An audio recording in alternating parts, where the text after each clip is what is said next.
Hey, what's up? It's Cute What If this side. Today we will be seeing, what if Deku got harem with superhero girls? Now before we move ahead with the fic, leave a like and subscribe to the channel for future what ifs like this. Izuku Midoriya couldn't believe his luck right now. He was in the United States right now and just landed in Metropolis, one of the best cities in the nation where heroes lived in, like Superman, who is one of his favorite heroes in the US, and ironic the city was only just a river away from Gotham City, home to the one hero beside All Might who was quirkless, the Batman. Izuku just hopped off the airplane and was now ready to start his new life in America. He started to remember how he got here in the first place. Flashback, 2 weeks ago. Izuku was sitting in the office of his school's principal, Nezu, who was sitting in his chair by his desk drinking tea. Now Izuku was sweating buckets loads, not because he was called to the principal's office, which surprised his class and importantly him, as they knew Izuku was a great student, and not a troublemaker unlike Bakugo, who was on house arrest for blowing up the gym during training. No, not because that every teacher and staff in UA were in the office, even his mentor, All Might, but his mom and his newly adopted sister Eri were there as well. Izuku quietly sat on his chair with the sweat coming down his forehead and shaking as he looked at Nezu as he continues to drink his tea. Now young Midoriya, do you know as to why you are here? Asked Nezu as he places his tea on his desk and looks at the green-haired boy as Izuku sweats even more. No Nezu-sensei. Is this about the TT time I graded TTT the tests present Mike-sensei left BB by accident? Answered the scared and sweaty boy as the teachers and more importantly the voice hero himself looked at the boy in shock as they saw the tests.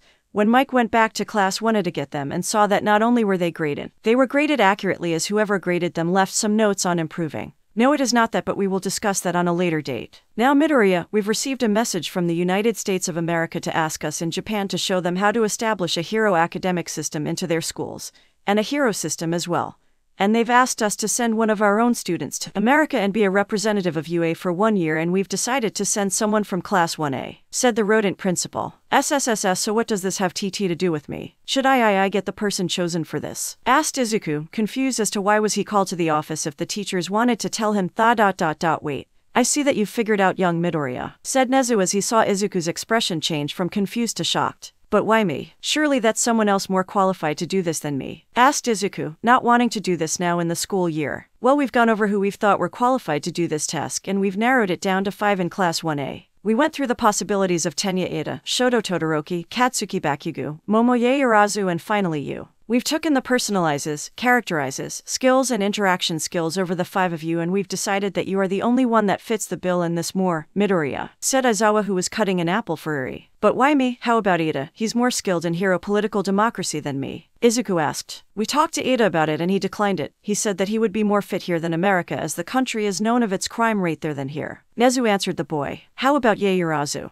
Her family declined as they were afraid that someone would abduct Miss Yaoyorozu for money that they make from their business, or as some type of revenge due to said business. How about Todoroki? Endeavor declined the offer before we got a chance to ask young Todoroki. How about Kekken? Are you serious? SSS, sorry. Look Midoriya, think of how this could chance things in the United States, and the next generation of heroes there. Think of the justice, said Nezu, playing his trump card as he did research on Izuku. If there was one thing that Izuku couldn't say no to as heroes. Nezu grinned, seeing Izuku's shoulders go down and relax, as that was the sign of giving up. Okay, I'll do it, said Izuku, defeated. Excellent, Midoriya. But what about my mom and sister Eri? I can't leave them, Izuku said, pointing to his mother and little sister. Which is why we are letting them go with you. Huh, Izuku said, confused. You see, we cannot separate our students from their families, especially of something like this, so we at UA have decided to let your mother and Eri to accompany you to America, Nezu said. Mom, are you sure about this? Izuku asked his mom. I'm sure, sweetie. Plus, I always wanted to see America. Your father used to tell me all about it during his visits and trips there, Inko said. And you, Eri? Izuku asked his little sister as she was eating her apple slices. I want to go with you, Deku-nachan, Eri said, cutely. Izuku saw this and thought that this could change things for the hero community. Izuku turned back to Nezu. Sir, I'll do it, Izuku said with determination. Thank you, Midoriya family, for doing this. You have no idea for what this will do to the hero community in the future, Nezu said. End flashback. Nezu made the call and everything was arranged. The family were on their way to leave as Izuku said his goodbyes to his class and to the big 3.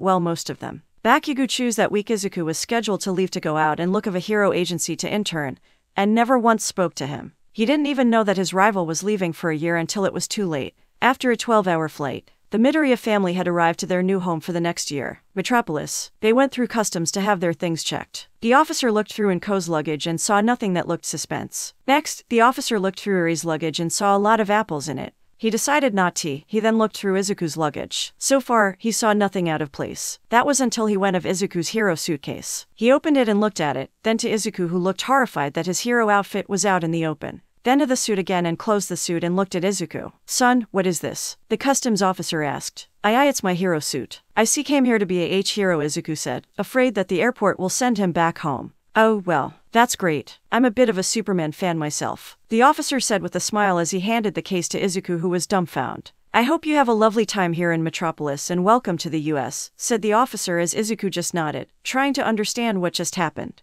The family went out of the airport and caught a cab so they could go to the house that UA arranged of them to stay. The cab went down the busy city as Eri looked out the window. "Wow, look at the buildings and lights," Eri said, in awe at the display of billboards and, "Yes, dear, it's lovely," Inko said, smiling at Eri's curiosity. "And we'll be here for a while. I'll take you to see the rest of the city with me later in the week," Izuku said. "Really? Yep, we'll do it. But first, we have to get ready for school tomorrow." "Okay, thanks, Nachin," Eri said. The cab continued to drive down until it arrived at a suburban area. The family got out and looked at their new home for the year. It was standard 2-story house. It had the usually kitchen, living room, attic, but this one had 4 bedrooms, 2 bathrooms and balcony where there was a planting area on it. "Wow, this house is pretty big," Inko said, overwhelmed by the size of their new house. "Yeah," Izuku said, equally overwhelmed. Let it be known that Izuku and his mom lived in an apartment that was suit of them. So to move into a big house like this one was a new game to them. The Midoriyas went inside and checked their new home. Obviously, before they left Japan, they sent their stuff and furniture ahead to be put in the house. They could see the boxes that held their things like Izuku's All Might collection, Inko's bedroom items and kitchen items, and Eri's new pink princess,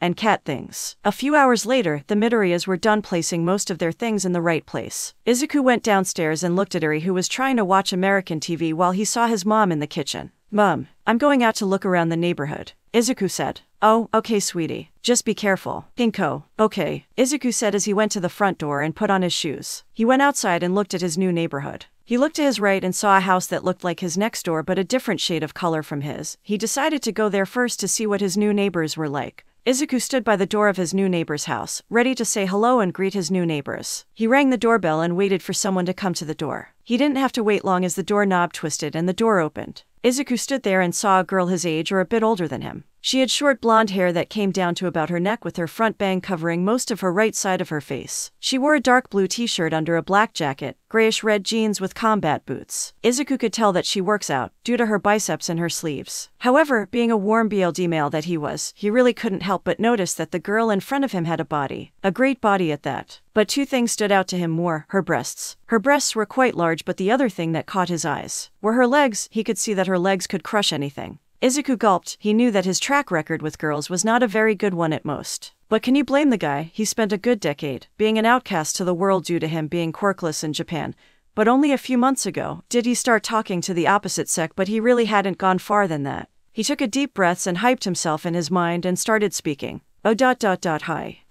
Izuku could only say before he was cut off by the blonde girl. "Look, buddy, whatever you're selling, we ain't buying," the blonde girl said before slamming the door in his face. Izuku stood there in shock at the rebellious and freckly plain rude attitude of the young woman, who from what he saw stood a good inches taller than him. He reached for the doorbell again and pressed it. And again the same young blonde woman opened the door. "Ugh, look pal, I already told you that we ain't interested. Are you stupid or something?" asked the blonde before she tried to slam the door onto Izuku once more, only to have Izuku stop her by placing his hand against the door and using a bit of one for all without her noticing. "No, I'm not a salesman. I'm just your new neighbor from next door. Me and my family just moved in. I'm Izuku Midoriya. Nice to meet you." "Look pal, I don't know what you're talking about, but..." the blonde girl was saying, but another voice from inside the house cut her off. "Kara, sweetie, who's at the door?" A woman wearing glasses was walking to the front door, after hearing the slam before to see what was going on. "Some kid who says that he's..." "Oh, you must be our new neighbor and the exchange student that Kara is in charge of taking care of," the woman said as the blonde teen looked at her in shock. "What? Why wasn't I told of this?" the blonde girl yelled, clearly in shock. "Kara, I did talk to you about this last week," the woman said as the girl, now known as Kara, started to remember anything on a talk regarding her being in charge of an exchange student in the last week. Flashback, last week. Kara was in her kitchen, jamming out to one of her band's music on full blast when Mrs. Danvers walked in. "Oh Kara, you're here. Good, I have something to ask you," Mrs. Danvers said to her adoptive daughter. "Yeah," Kara said, listening to the music and not her mother. "Your school is looking for someone that is willing to take care for a new student that's coming next week with his family. I was thinking that if you could take care of him when you two are in school. Mrs. Danvers asked Kara, who was still listening to her music, as she nodded to the music. Yeah, Kara said, but Mrs. Danvers took it as Kara's answer. Really, are you sure that you really want this? Mrs. Danvers asked, trying to make sure if Kara was really up for it. Rock on, Kara yelled, hearing the best part of the song. Oh good, that's really nice of you. Well, I'll call the school and tell them that you're the one who's taking the job, Mrs. Danvers said as she left the kitchen and straight to her phone. Kara took out her headphone for a second and looked around but saw no one in the kitchen, so she shrugged and went back to her music. End flashback. Kara went eye widen as the gravity settled in. For all the times for her to ignore her mom, it had to the one time she was placed to take care for a foreign teenage boy. You're kidding me, right? I don't want to look after some kid from another country, Kara yelled while pointing to Izuku, who was still standing at her door. Sorry Kara, but the schools have finalized this, and since he's here, you can't take your word back. Tell me sweetie, what's your name? Mrs. Danvers asked. Oh, sorry, my name is Izuku Midoriya, I am from Japan. It's so nice to meet you Izuku, Mrs. Danvers said. The pleasure is mine, ma'am, Izuku politely said. Well, I'll leave you two alone so you can get to know each other, Mrs. Danvers said as she left the two teens alone and went back into the house. Well, Izuku was going to speak but Kara cut him off. Let's get something straight. You don't talk to me at school and I don't talk to you unless you have something, and I mean something important to ask. Got it, Kara said with a glare in which her pupils were glowing red slightly. Gee, got it, Izuku said, fearing of his health. Good, Kara said as she slams the door in Izuku's face once again like before and left the boy outside. Well, that was interesting, Izuku said. He decided that he would look around later in the week and went back home to get ready of school tomorrow. The next day, Izuku was in a bus heading straight to Metropolis High, to where his first day would begin. He was wearing a short-sleeve green hoodie with a white t-shirt and a black sleeve on his right arm, black shorts and his usually red sneakers. He had his hero costume in his backpack, just in case something came up. He was busy watching on his phone on some hero news back in Japan and here in the US when a headline caught his attention. The headline said that there was a new mysterious hero in Metropolis, and this caught his attention. Whoever was this person had to be a powerful person to defeat a monster by themselves in Midtown. Izuku hopped off the bus, looked at the school he was going to attend for the next year. This is it. My first day at a new school. Let's hope it'll be great, Izuku thought, hoping that today won't cause any problem like his last first day back at UA. He saw Kara exiting a car with her parents in the front talking about something from the looks of things. Oh, it's Kara. Maybe I should go and say hi, Izuku thought as he started to make his way to Kara when he saw something unusually. He saw Kara slam down on the open car door, which she left a huge dent on it, and the force of the slam made the car tilt to one side of a few seconds before the car corrected itself and landed on all four wheels again. What just happened? Does she have a super strength quirk or something similar? Because no normal person could do something like that, Izuku thought while watching Kara storm away from her parents, who were unfazed by the slam and rough landing. He decided that it would be for the best to let her cool down for now. Another bus rolled up behind him and students exited the bus. The last student who was exiting the bus was a short girl who looked a bit younger than Izuku. Tripped and fell to the ground, which caused the items in her bag to fall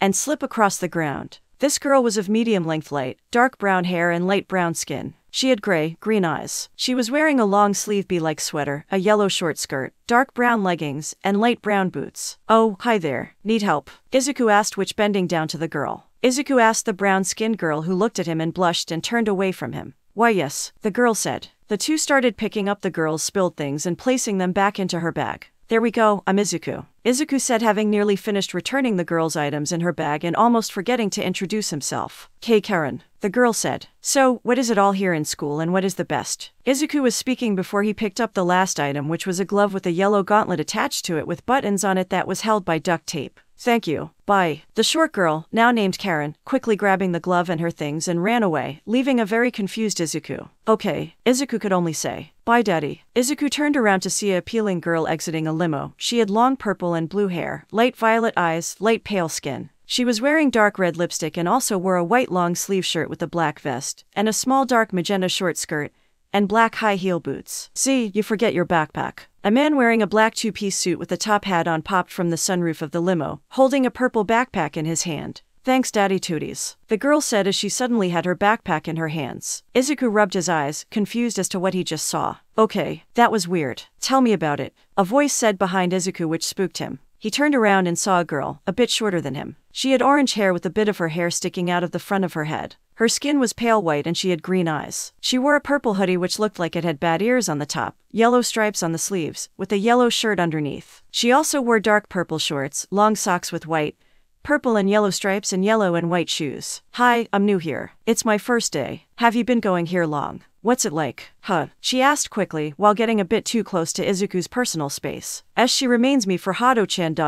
and a bit of Hatsum-san. Izuku thought, seeing that the girl in front of him and his senpai back home were hyperactive and talkative. Barbara Gordon, but my friends call me Babs. From Gotham. Hi there, I am Izuku Midoriya, and I'm from Japan. Izuku said, really? Wow, that's so awesome. So, what's it like back home? Well, Izuku started speaking as they were now having a conversation. The conversation between the two was starting to go well as they walked into the school building and strolled down the crowded hallway. Izuku felt more comfortable with Babs as they discussed superheroes, more accurately, Batman and All Might. I told you how. I don't believe in the Lantern Corps. Their methods are too extreme. Both Izuku and Babs turn and see his long dark brown hair, green eyes, light brown skin, and wears a long-sleeve green CRP top shirt, with a long green dress with sleeveless straps on shoulders underneath and dark green flats, along with light green hoop earrings and a green bonnet, and a long green skirt with greenette shoes. Look, I don't make the rules. The boy, Hal, tried to explain. Take it how? The girl said as she takes off the emerald ring from her finger. I don't want it, she said as she tries to hand it to Hal. No, Jess, they chose you. Hal declined the ring, which caused the girl to sigh and put the ring back onto her finger. Okay, weird. Izuku thought as the bell rang. He rushed to his homeroom to start the day. 3 hours later. It was now lunch break and everyone was in the cafeteria. Izuku got his bento that his mom prepared of him and Eri for the day. He looked around for a spot to sit down and eat as he saw Babs sitting by herself and looking around the room, as if she was analyzing something or someone in the room. On his way to her, he could hear the other students rambling on their new VR headset or something that caught his attention. The news on the fight with the debut of the Wonder Woman. He really wanted to know who was she and how her powers works ... for his notebooks. Hello again, Barbara. Izuku greeted. Hi, Izuku. Babs said, not even looking at the boy with taking a sip on her milk as she stares at Kara, the short African-American girl, the Hispanic girl, and the purple-haired girl. Izuku looks at her while taking a bite of his lunch.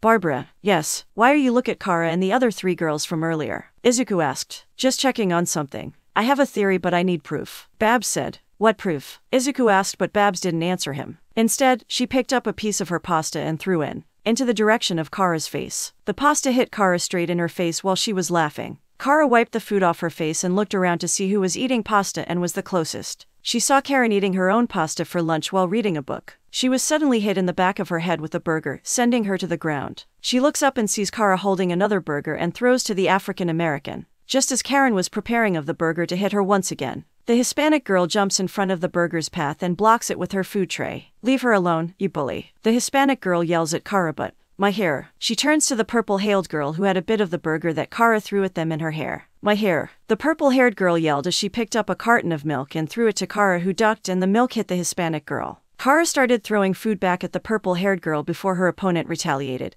and the two exchanged blows before Babs jumped onto another table and yelled, "Food fight." Her yell ignited a food fight in which students got involved in. What is she trying to do? Izuku thought, seeing his new friend start a massive food battle. He ducked under the table and started to crawl on the floor, in hopes to avoid getting hit by flying meals and drinks. The 4 girls and Barbara met in the middle and continued to throw food at each other. Izuku managed to make it to the eye of the storm, meaning where Babs, Kara, and the other girls who started the fight were at. He was about to try and stop them from fighting when, I said enough. The voice of the principal stopped everything. The entire room stopped brawling as only Kara and the other girls were still fighting while Izuku was in the middle of this. The principal stormed up to them and that's when they stopped fighting. You 6. Detention. Now, the principal yelled, causing the 6 to sigh and nodded. Izuku was having a panic attack. This was something he was not expecting on his first day. Oh man. Yep. Great first day. Detention. On the first day of school. The principal said while clicking his tongue and shaking his head in disappointment as he led the 6 teens walk into an empty classroom with pieces of food still on them. They sat on the desks in silence as Izuku had his head on his. Detention ... on the first day ... This has never happened to me. I'm sorry, Mom. Izuku said while silently sobbing. Oh, what would All Might think ... What would his mom and sister think? I hope you all have good attorneys. The purple-haired girl said while filing her nails. What are you going to do? Sue me cause I have better aim than you. Kara said. Oh, I knew you threw those potatoes. The purple-haired girl said, pointing her nail file to Kara. No, let's not start fighting again. The Hispanic girl said, rising from her seat. Just to be ready to protect Karen in case another fight broke out. You threw more nuggets than anyone. Kara said to the Hispanic girl. For the record, if I offended anyone, I'm truly very sorry. Karen said, which most of the others except Izuku didn't hear as they continued to argue over who did what to whom during the food fight when they were interrupted by the door suddenly opening. The door opens with the principal back again but with a police officer beside him. We found her just walking down the streets. The officer explained to the principal, skipping school. On the first day of school. Get in here with the other delinquents while I find out what homeroom you're in. The principal said as a cloaked figure walks into the room as the principal closes the door behind her. Everyone looked at the new arrival and tried to see who it was under the cloak. Once the door closed behind her, the cloak fell off and everyone was shocked at who this person was. There stood a young woman their age with stunning beauty. She had long dark blue hair and appealing sun-embraced tan skin. She wore a golden tiara with a red star on it, red star earrings, red armor with a golden W on her top, just below her large, golden shoulder pads and knee pads, and blue skirt with stars on each side, red boots and had sliver bracelets and a golden lasso tied to her hip. This young lady walked to the coat rack and placed her cloak on it before she went to a desk in the middle and sat down to it without saying a thing to the shocked students in the room with her. The students themselves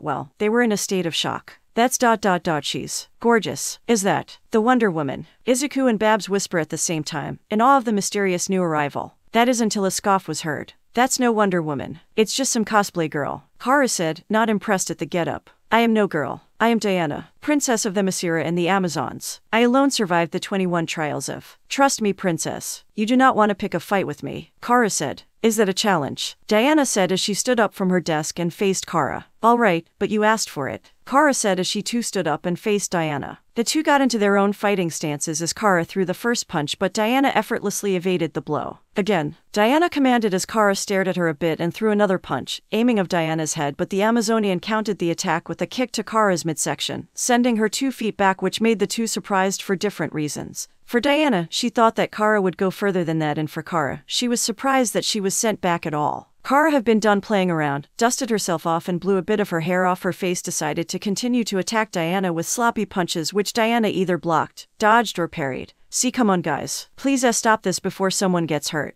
Izuku said, worried about the two as he had a feeling something was going to happen. No until I hit her. Kara yelled as she was getting frustrated at the fact that Diana was dodging all her attack. In that same frustrated state, Kara threw one big strike to Diana's abdomen and it connected but she forgot to hold back and caused the Amazonian to fly through the room and crash into a wall. Kara said what did you do? Izuku shouted as he and the others watched the Amazonian supposedly just killed at the hands of Kara Well, not everyone since Babs had stars in her eyes at the sight. Oh my gosh, I am so sorry. Are you alright? Kara asked while walking to the hole in the wall. At that moment, Diana shot out of the wall, unharmed and tackled Kara to the ground. She's alive. Izuku yelled, surprised that the princess survived that hit with no scratch on her. The two continued to fight with each other as they rolled around and started to destroy the room while fighting. This caused Izuku, Babs, Karen and the Hispanic girl to move to the other side of the room while the purple-haired girl continued to sit by her desk while applying makeup. They going to destroy the school? Izuku said, seeing as the room was being destroyed. We need to do something.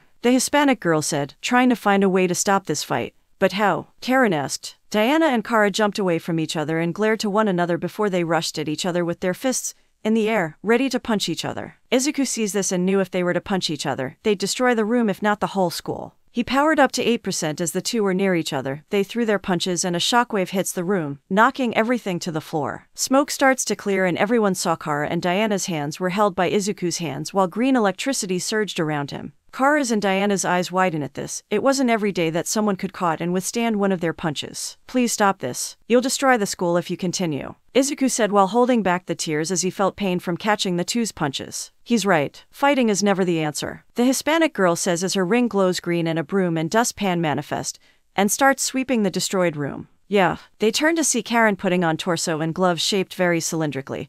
Her boots appearing like oversized yellow RBB boots. Her visor held by a strap around her helmet. Her antennas are bulky and crooked, and parts of her suit like the wings and wrist controls are held together with tape. Later when Diana is assessing the team's capabilities, Karen loops another ribbon of electrical tape around the torso of her suit. The answer is, running away. Karen said as she pushed a few buttons on her gauntlet and to everyone's surprise, she shrinks to the size of a bee and flies towards the window but hits it repeatedly as she tries to run as a fly would. Kara took this moment to pick up Izuku and throw him to the other side of the room and resumed her fight with Diana. As the fighting was going, the purple-haired girl was still busy applying makeup on her face when she heard someone approaching the door. Teacher's coming. The purple-haired girl said, which caused everyone to stop either fighting, running away and start trying to fix the destroyed room. The purple-haired girl saw this and knew that they were not going to make it in time when the teacher would come in, so she stood up and took out a magic wand and started speaking. Nailxit Simpu. The purple-haired spoke but in reverse, and the room was consumed in a purple mist and light as the teacher walked in. He looked and saw that the students were sitting in the now fixed and cleaned room with innocent smiles on their faces, just missing a few sparkles leaving the air. Everything all right in? The principal asked with a raised eyebrow. Everything is fine, sir. The purple-haired girl said. All right, good. Forgot my keys. The principal said as he took his keys that were hanging on the wall and started to close the door, but not before narrowing his eyes at the teens, suspicious of them. As soon as he left, everyone sighed in relief. That was close, Izuku said, feeling relieved that they were safe. His relief, however, was cut short when Kara slammed down to Izuku's desk, making him jump. All right, Greenie, start talking. How'd you do that? No one except my cousin can catch one of my attacks like that. How'd you pull it off? Kara asked, narrowing her eyes to the point that they started glowing red a bit. Izuku couldn't get one word out due to how close Kara was to him and that he was scared that she'd beat him up just to get her answer. Enough. Calm yourself, sister. Clearly that he is the champion of Zeus, Diana said, pulling Kara away from Izuku. Izuku expressed, confused as to what was going on. What? He's not Greek. He's Japanese, Kara said. It was at that moment Babs decided to jump up from her desk in excitement. I knew it. I knew it, you guys were super. I knew it from the minute I saw you dent that car door, cause no ordinary person could slam a door that strong, she said while pointing to Kara, and then you spilled all that weird tech onto the ground at the front of the school. I knew something was weird going on with you too, Babs said while pointing to Karen, which made the poor girl to eep and hide from her with her arms. And then you suddenly had your backpack in your hands, and Izuku was like, okay, that was weird. And I was like, tell me about it. Babs continued, pointing to the purple-haired girl. And then we overheard you talking to that cute boy about some core thing and some ring, and I knew something was up, Babs said while pointing to the Hispanic girl. So, I decided to start a food fight so we could all get detention, which totally worked. And while I really didn't plan on you showing up at all, but that's another huge bonus. But the real bonus here was you, Izuku, Babs yelled as she points from a confused Diana to an equally confused Izuku. Me. Yeah, you. I was aware that you were super as well. But anyway, my plan was that you'd all be fighting once we got to dentition, and you'd get worked up. You'd forced to reveal your super. Guess what? So am I, the one and only Batgirl. Babs finishes with her holding her hoodie like it was a cape. Everyone looked utterly confused as to what they had just heard, and after a short while, Izuku decided to speak the question on everyone's mind. And you thought that having everyone fight each other was a great idea? Izuku asked. Okay, maybe I didn't plan everything through, but hey, at least most of it worked. Right, Babs said. What is your name, oh champion of Zeus? Diana asked, looking at Izuku. Izuku Midoriya, Izuku said. Oh great, Izuku. I seek of your guidance. Is it my mission to save the world of man and help put it in the right path? How shall go I about in my quest? Diana asked while taking a knee in front of Izuku, who looked confused at this but slightly blushed. If you're looking to be a superhero, you could learn from others, like working together in team-ups, Izuku said. A team-up?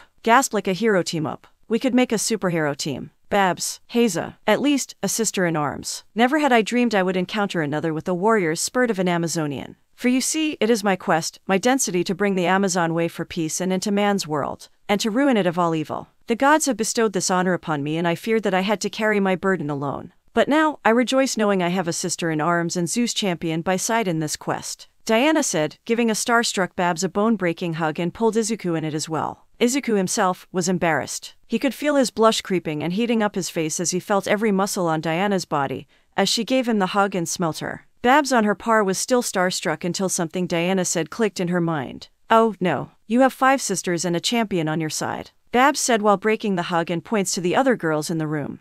Nope. No way. Every time I use my powers, I get in trouble. Every single time, Kara said. Not me. I'm not fighting anyone. I'm not big on violence, the Hispanic girl said while waving her hands in disagreement, while the purple-haired girl laughed a bit. Sorry, but I'm an artiste, not a police officer, the purple-haired girl said, with a slyly remake. I'm not really good at that. Sorry, Karen quietly said. Diana slammed her hands onto her desk, causing the girl to jump back in fright. Cowards, Diana snapped, catching everyone's attention. I speak of density. The same mantle of greatness the gods bestowed upon me, they also bestowed upon you all. Yeah, plus come on. How can you not be excited about this? Think on the heroes villains will face, having a hidden lair and secret identities. Barbara, well dear, to have a secret identity, one needs to wear something less weird and more human, the purple-haired girl said while gesturing at Diana's current clothing. The other girls really weren't convinced to Diana's and Bab's words and still had doubts about this whole hero thing until, look guys, the girls turned to Izuku, who looked at them with a smile on his face. I know that you all have a reason that you don't want to do this, but think about it. At least consider this, consider that what you're doing out there is of justice and of the good of things. All the greatest heroes that I know aren't the ones who are out there for fame and glory. The greatest are the ones who go out their way to protect those who can't do it of themselves, to save those in need, to do the right thing. From where I'm from, all I wanted to be when I grew up was to be a hero. A real hero who smiles and protect those in danger. I've read comics and saw on the news on different heroes, and someone told me that all the greatest have one thing in common. They rushed into the danger and saved someone without them. Izuku's speech had seemed to work as it sparked a bit of passion and determination into the girls. Because of this, it caused Kara, Barbara and Diana to think that Izuku was more than he let on. Deciding to put that in the back of her mind of now, Babs thought of something crazy enough that it might work. Okay, how about this? You guys try the superhero idea and Shill and Izuku will teach us on how to be heroes. In exchange, we let you give her a massive makeover. Deal, Barbara said to the girls as they begun to think on this. Izuku was a bit worried that they might not take this opportunity well until, oh, who am I to say no to a makeover? The purple-haired teen said while walking to the group. I guess I'll give it a shoot. Karen said, walking to them as well while fiddling with her fingers. While I condone on violence, I guess I could give this hero thing a try. For Karen's sake. The Hispanic girl said, stepping to the group as well. All was left was Kara, who still didn't look convinced. Kara, what do you say? Izuku asked his neighbor on this. Fine, I'll do it if it can get me out of detention early. Kara said. She was looking away from how Izuku was looking at her. She found it adorable. Alright, superhero super awesomeness. Here we come. Babs yelled as she gave everyone a huge bear hug. Single Philly, the BRTH of their hero team. But first, we need to find a getup of her. The Hispanic girl said while pointing to the tall Amazon. She cannot walk around like this. Yeah, Izuku agreeing. Diana's current outfit would catch some unnecessary attention. Relax everyone. I know just the place for this kind of situation. The purple-haired girl said. With the school day out, the group had taken Diana to Metropolis Mall to find an outfit of her to wear as an everyday outfit. By the White Beard of Zeus. What is this place? Diana asked as the teens were in a fashion clothing store inside the mall. Normal teenager lesson #1, never say stuff like by the White Beard of Zeus. It's not how most teens talk. Barbara said as she took Diana and walked around the store while looking for some clothes for her. Normal teenager lesson #2, you gotta look the part. Wear bright colors, big logos on your t-shirt. Be bold. Barbara said as she put a pink sweater on Diana before Kara pulled her away. LTHR, lots and lots of LTHR. Kara said while handing Diana a large stack of LTHR clothing, before having Babs pulling her away again. Normal teenager lesson #3, your phone is your life. Pics, emails, texts, social media. Everything mankind has ever known. Barbara said while scrolling down her phone at a fast pace, which caused Diana to get dizzy from the overwhelming new information processing to her mind before she was once again pulled by someone. This time, by the Hispanic girl. NOLTHR. The Hispanic girl said, knocking away the stack of LTHR clothes Kara gave her before giving Diana a different set of clothes. These were made from an organic cotton from Turkey. She said before Diana was pulled away from her and now was in front of Karen with a set of different sweaters in her arms. Dress to not draw attention to yourself, but know too much or you'll risk draw attention to yourself. Karen said before handing Diana the set of sweaters. The Amazonian was very confused to all this as Babs appeared behind her and pushed her to a dressing room. Now, go in there and be normal. Babs said before closing the curtain and waited with the others to see Diana's new outfit. It didn't take long before the dressing room was open and Diana walked out, but she looks uncomfortable, Izuku said, with the purple-haired girl nodding.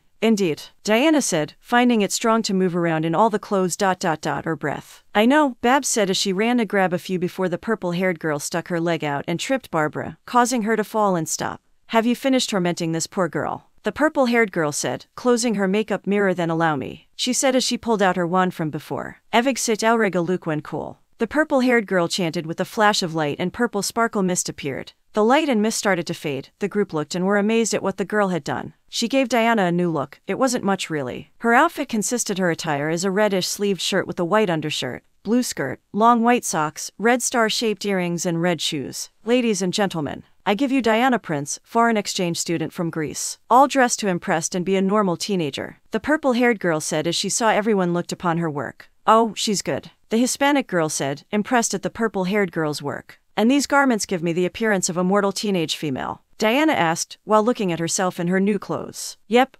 yes, sure, yes. The other girls said. Everyone has their own style. If it makes you feel good to be in it, then that's your style. Izuku said, while holding his slightly red face back from being seen. Good, now that you've shown me my first lesson in to become a teenager as you say, then it is my turn to teach you. Diana said as the teens looked at her. She looked around and saw a tall skyscraper and pointed to it. Meet me in half an hour. That is where our training begins. So prepare yourselves. Diana said before she walked away, leaving of the building. Everyone spilled up to go and prepare as Izuku stood there with his eyes widen. He went for his backpack and opened it to see his hero customer was in it with the note. He took the note and read it. I felt you might need your outfit when trouble comes. Knowing you jump into it to save those in it. Just be safe, sweetie. Mom. P.S. Go and kick some bad guys, Oniai-chan. Hurry. Izuku smiled and closed his backpack before he started to run to the meetup location. This is where he was about to debut in the United States. He just hoped that he could handle it. On top of a building, Diana was back in her Amazon amour with Izuku and the rest standing in a formal line as soldiers would.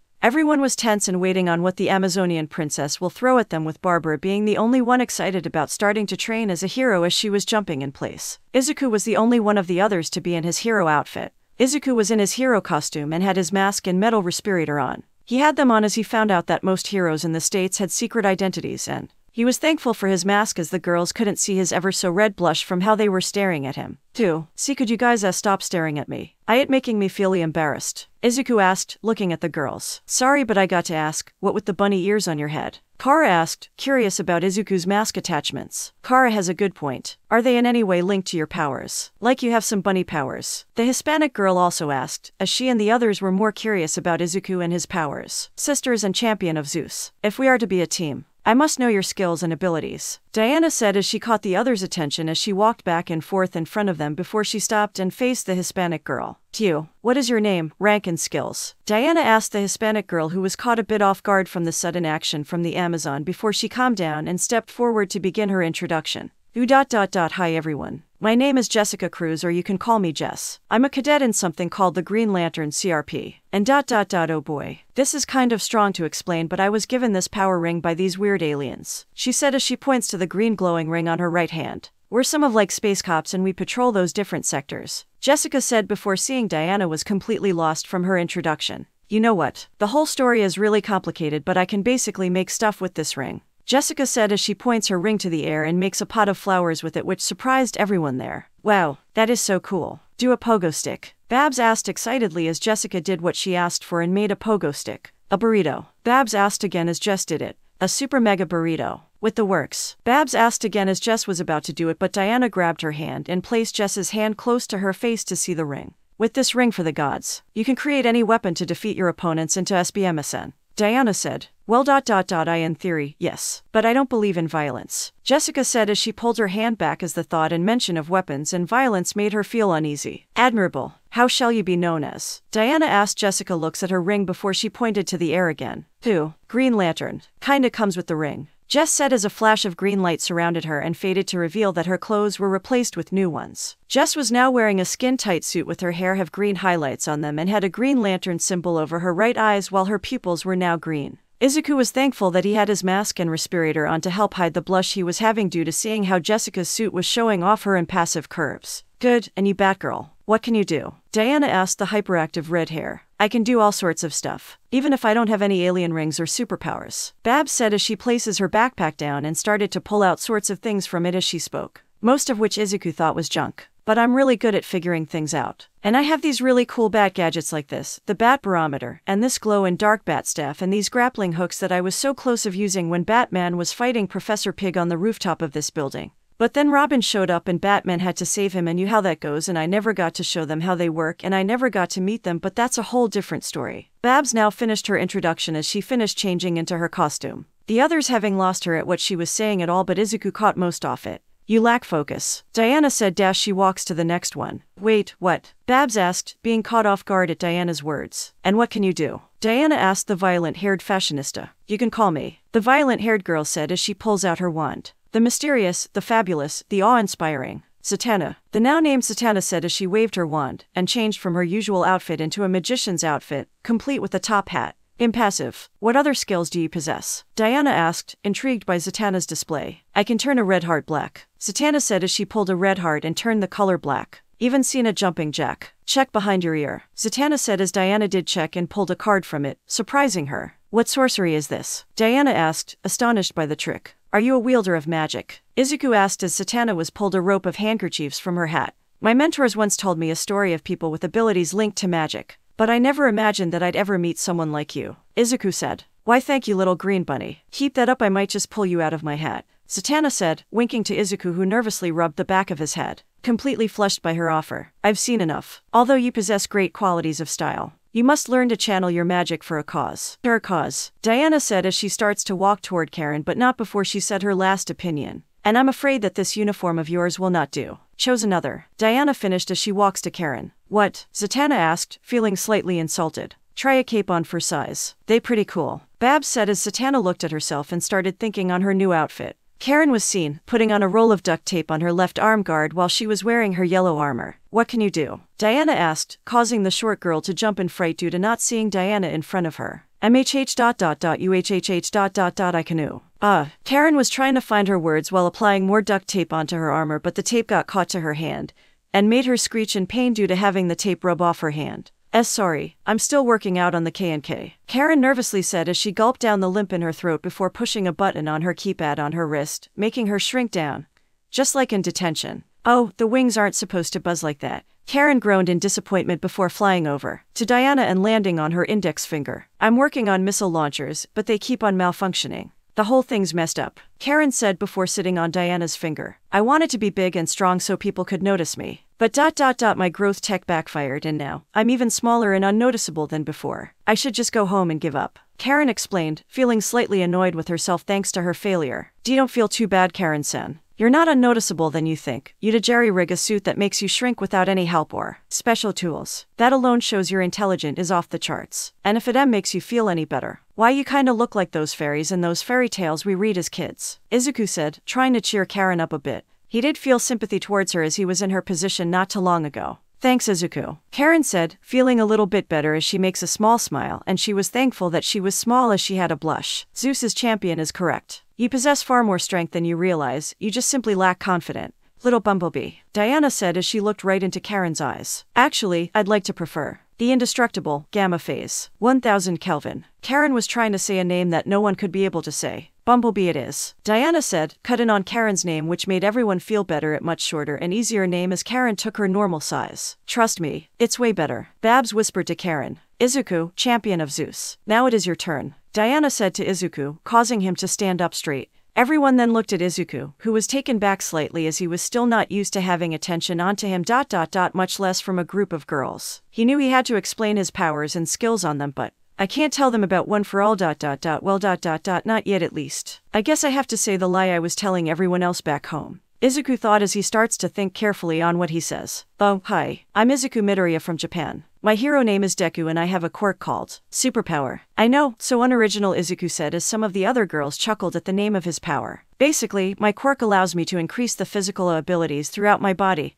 or a particular limb, Izuku said. Everyone was following with what he was saying, but Diana got confused at something he said. Quirk? What is this quirk that you speak of? Diana asked a question that others had thought of. Oh, right. Well, about 80% of the total population has an uncanny ability that we get from our genetics we call a quirk. I think you guys here call that a metagene. Anyway, in Japan, we have 80% of people who have superpowers that either use them to either help them go about on their daily lives, use them to save the day, or wreak havoc onto society. So, my country's government inserted laws that forbids civilians from using their quirks in public, regardless on the reason behind. Your country has laws on this? Jess asked. Why yeah, we do. But some people don't listen to the rules, so they still use their quirks in public for their own reasons. So the government inserted another laws when people who want to fight and save others from evildoers. We call them pro-heroes. The reason behind that is because they had to go through a special course in a high school or academy that teaches one on the heroic laws we have and go through training to obtain a license that allow them to legally allow them on using their quirks in public for the purpose of saving others. Izuku finished his explanation.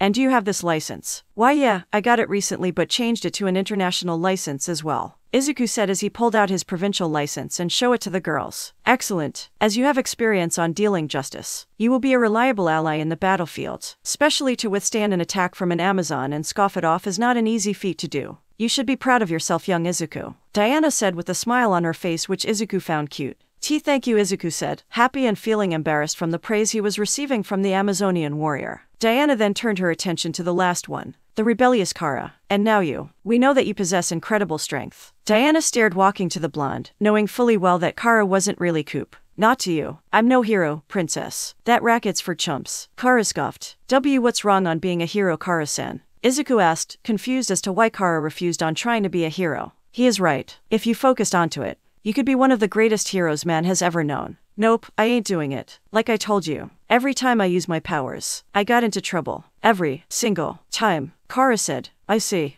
what you lack. You lack motivation. Diana yelled as she suddenly grabbed Babs and threw her off the building, causing everyone else to scream in fright. Have you lost your mind? Jess yelled at the steel-faced Diana. Barbara's screams were getting fainter and fainter as everyone but two stood still. A green blur passed them and stared to bounce off the walls of the surrounding buildings. Upon further look, it was Izuku in his full cowling at 40%, shooting towards Barbara. He could feel his bones and muscles in his legs either tear or creak and fracture from him pushing his limit on OFA, but he pushed the pain back as he focused on saving Barbara from her death. Just as he was about to catch her, a red and blue blur intercepted her and caught him too. Izuku could see that he was flying back to the top of the rooftop where him and their other were on before Diana launched Babs from being carried by Kara as she had Batgirl in her arms while he was riding piggyback. Izuku saw Kara had changed into another outfit. She was now wearing a blue long-sleeve shirt with a very familiar S and a diamond on her chest, a red cape, a red short skirt, a gold belt that held the skirt and red boots. With all this put on her, it showed off her well-developed muscle body very well. Izuku was glad his mask was still on, because he didn't want anyone to see his blush he gained from Kara's new outfit.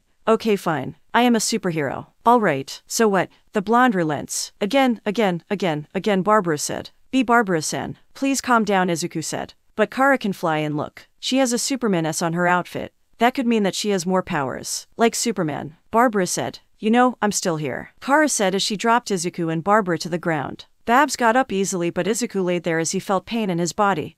And groaned. Izuku, what's wrong? Karen asked, seeing Izuku wasn't getting up. Izuku knew he broke something from his attempt to save Barbara and he knew that without Recovery Girl there to heal him, he had to tell the truth. I think I got some fractures in my legs, Izuku said. What? Kara yelled as she used her X-ray vision to see what was broken inside of Izuku and saw that he had hairline fractures on his femurs and few cracked bones in his hands. I don't drop you that strong. No, it isn't from you, Kara-san. And my quirk has a massive drawback to it. My body isn't really used to my quirk yet, and if I go over a certain percentage of power my body is used to. So if I go over that limit, I could easily break bones, tear muscles and rupture my organs, Izuku said as he gave a nervous laugh. You what? Barbara yelled as she grabbed Izuku by his shoulders and processed to shake him in hopes to get answers from him. How can you have such amazing power yet it gives you a drawback like that? What do you have to say for yourself, mister? Oh, Izuku could only say from his now increased pain. Stop. Can't you see that you're making him feel worse from your shaking? Jess asked as she pulled Batgirl off of Izuku and made him lay on the ground in pain.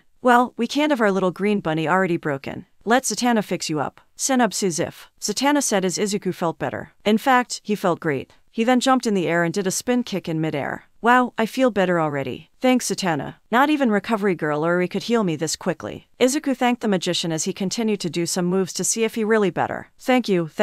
You're too kind. Zatanna said as bowed, letting Izuku's praise go to her head. Who is this Recovery Girl and Eri you speak of? Diana asked. Oh, well, Recovery Girl is my school's nurse back in Japan and Eri is my little sister. Here, I'll show you her. Izuku said as he pulled out his phone and showed a picture he took of him and Eri hanging out with Mirio Tagada as the three went to the park back in Japan. Oh my gosh, she's so cute. Kara yelled, surprising everyone as she floated over them and look at her little horn, and Kara stopped as she realized that she wasn't alone, and went back to her rebel attitude. She looks alright. Kara said as she closed her eyes and looked away but cracked her eye open little bit to continue to look at Eri. Enough, aside from the adorable unicorn girl. We now have work to do. Diana said, getting everyone's attention. Prepare yourselves, as you will push yourselves to your limits. Everyone was pumped, ready to do well in what was in store of them, but some were nervous as they really didn't know what they were going to do. The 6 females and 1 male teens went to the only place throughout the city that they could go to and do team training perfectly, and without causing damage to private property. The Metropolis Junkyard. We came all this way just to play with junk. Kara said, she had her arms crossed against her chest as she and the rest were standing in a single file while Izuku had his mask and respirator off. Yeah, I conjured a new outfit just to hang out in a junkyard, Zatanna said, who was now in a sink-tight black suit with a white Y shape around her body. She wore purple leggings and black boots, and all with that she had an astonishing cape that had a purple interior design while her hair glowed with energy and sparkles. SHH, she knows what she's doing. Barbara whispered to the magician of the group. Soldiers, Diana said, causing everyone to stand at attention. Our mission is to save the world of man, Diana said as she was walking in front of the rest. That's right, Babs shouted, getting excited. And to do this, Diana continued. Preach, sister. We must learn. We will. To save man himself. Diana finished as she points to a group of mannequins, but I think those are ladies," Karen said, pointing out that the mannequins were not in the form of males but females. "Izuku, show us what you can do to save those civilians," Diana said as she threw a hubcap to a tall stack of cars and caused it to become unstable and fall over the mannequins. Insert music, Boku no Hero Academia Ost, Jet Set Run. Izuku quickly called OFA and went into gulk howling and shot straight into the endangered civilians. His eyes darted left and right as he analyzed the situation and what possible outcomes could come from his next actions. Izuku saw that the top of the tower was compressed of scrap metal and was the most dangerous as it was falling the fastest. So he jumped in the air and placed his right arm in front of him while using his left arm as a support as he had his ring finger and thumb in a flicking position as the outside layer across his wrist jolted forward. Delaware Smash, Air Force. Izuku mentally called out as he released his finger, sending a powerful compressed air blast to the scrap of metal and blasted it away from the civilians. Now using the added breathing room, Izuku landed back to the ground and ran toward the mannequins. Using the speed of 6%, Izuku grabbed the mannequins and was about to move to a safe zone when a rusty car was fall over them. Seeing that there was no time to dodge the car and move the mannequins out of the way, Izuku charged back into the fray and seeked his fist and jumped towards the car. Detroit Smash. Izuku yelled mentally as he punched the car square on its roof, sending it toward the remaining tower, and made it fall backwards, away from the civilians. Izuku bounced from scrap of metal that was still falling and sent them away as he finally landed back to the ground and to the mannequins. He sighs in relief that the mannequins were fine and, more importantly, himself. He turned around to see his new teammates and saw their reactions as they were ranged from utter amazement to utter shock and finally admiration. Diana was clearly proud and amazed at his skills.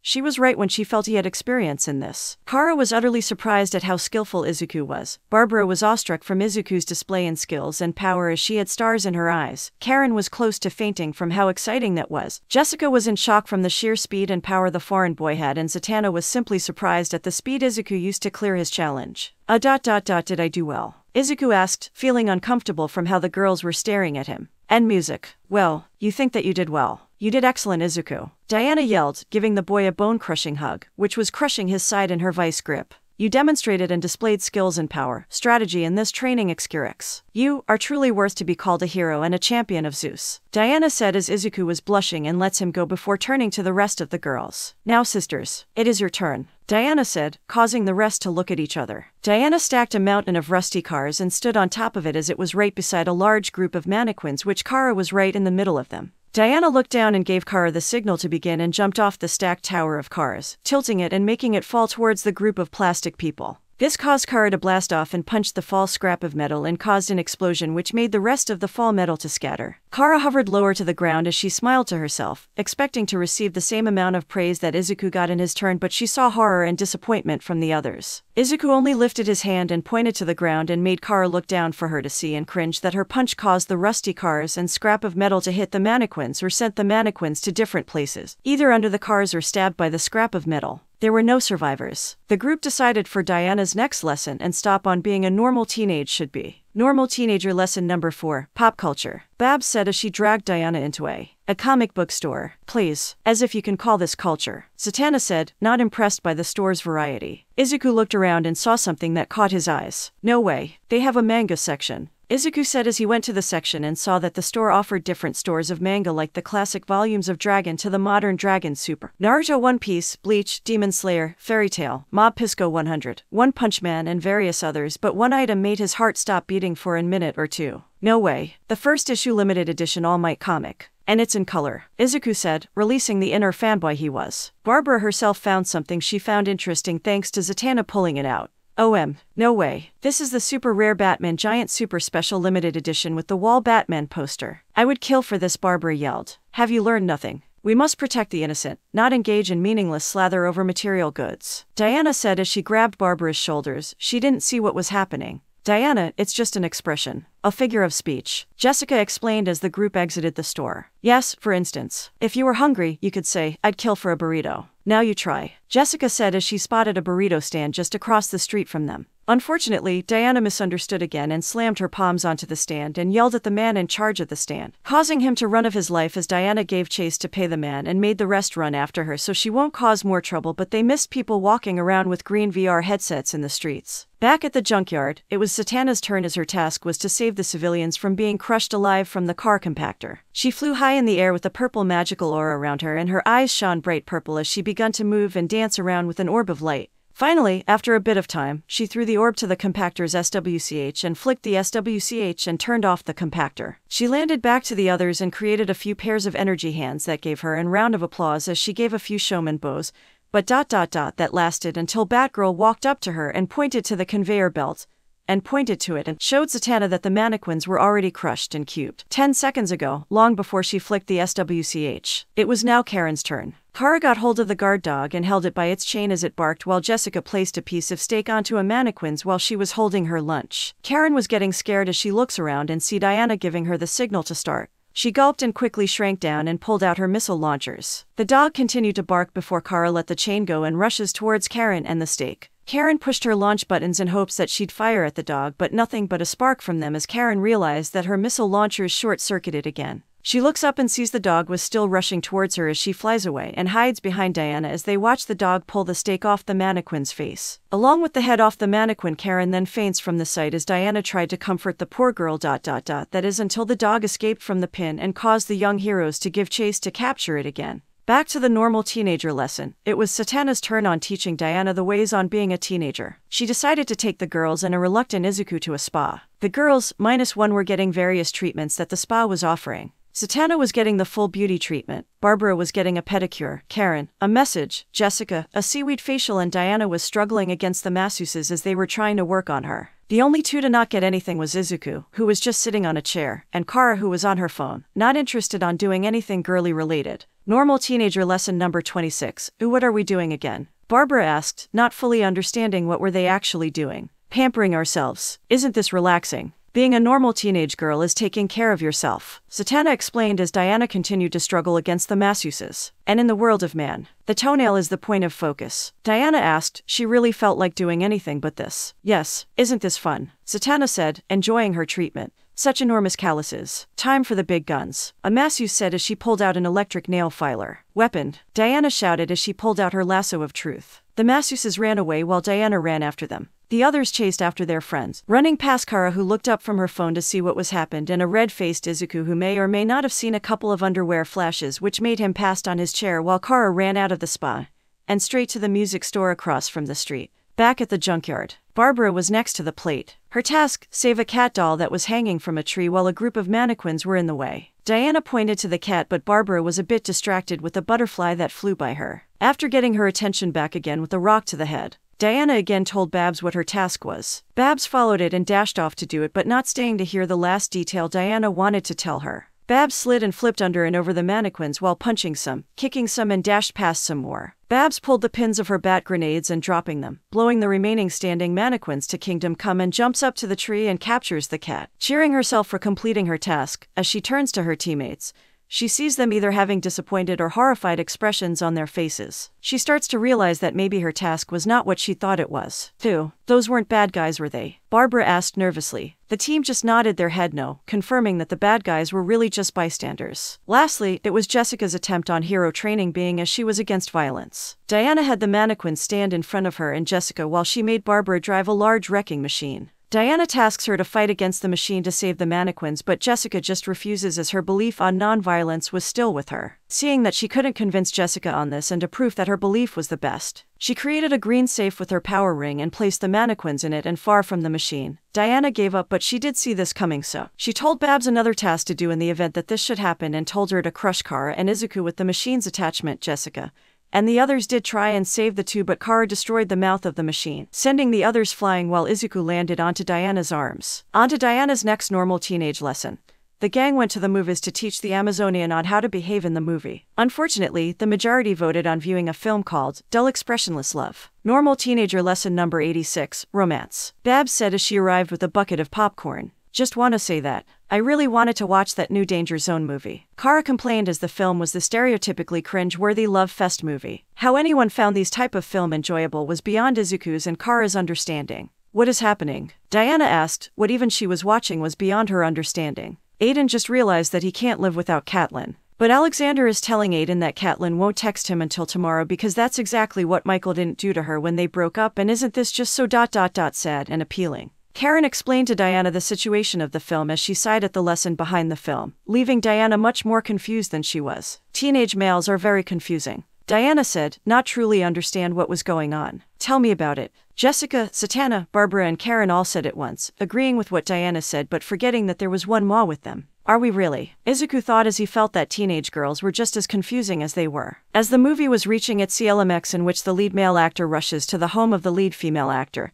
and the two hug each other but not before they start to lean onto each other's faces to share a deep embrace, but Diana thought something else was happening. Beware Catelyn. Aiden attacks. Diana yells as she pulls out a sword and rushes toward the screen as the others try to tell her that he wasn't really going to attack her. The group left the cinema shortly after that fiasco. Let's face it you guys, she's not going to get it. Kara said, feeling tired that their lessons were not helping at all with Diana but she felt grateful that she was out of that movie. No, I'm not giving up on this team. Barbara said, but it's only been one day since Diana came here. Maybe she'll act like one in a week or two. No one is good at anything on one try. Izuku said, validating that Diana's actions and behavior was normal to her and trying to change someone can take time. But there's gotta be something that can loosen up a trained warrior princess. But what? Barbara asked as she began thinking on something that could make Diana feel like a normal teen. It didn't take long before Karen thought of something. I got it, Karen said as she and the rest went to the amusement pier on the other side of Metropolis. The teens arrive there and see an assortment of stands, rides, arcades and other attractions that the pier had to offer. The group first went to the skis to play it and had fun,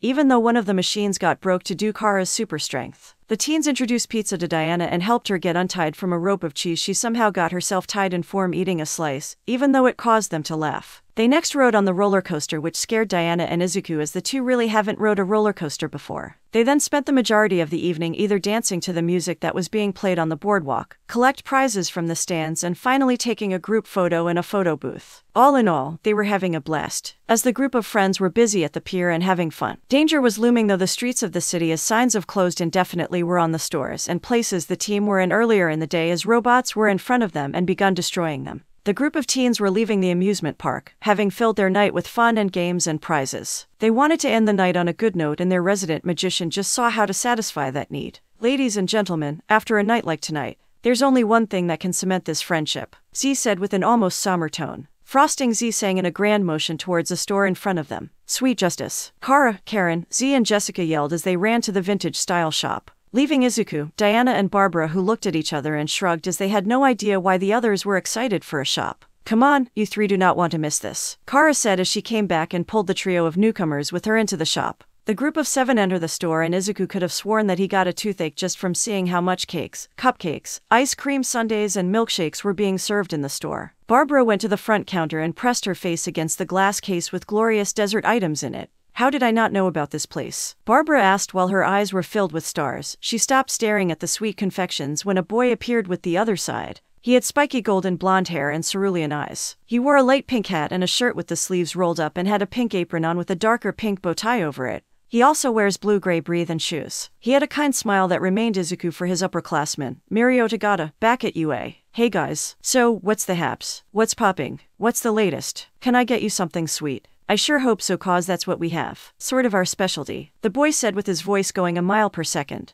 Either having too much sweet in his system or something else. Hi Barry. The group, sans Izuku, Barbara and Diana greeted the hyperactive blonde boy who was now to be revealed as Barry. So, what will it be? Usual.